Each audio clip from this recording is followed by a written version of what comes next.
Erhan dinleyiciler ýene de söýüp barada. Şowdan eteri siziň dikkatiňize ýetirýäs. Dinleýäriniz üçin köp sag bolsun, aýtýas, janyňyz sag bolsun. Men onu söýmändim. Söýmek hakyna pikirim etmändim, söýüpdi özü. Özü. Onu soň men söýdüm. Soňu näme boldy? Agyrda aýdy. Ýöne öňde soňda aýtmaly bolsa, aýdylmak gerek galmasyn kaza.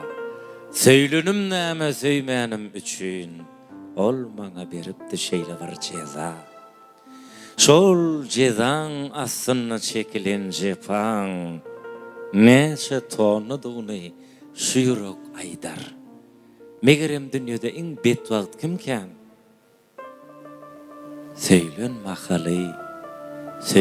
mahaly, söýmedik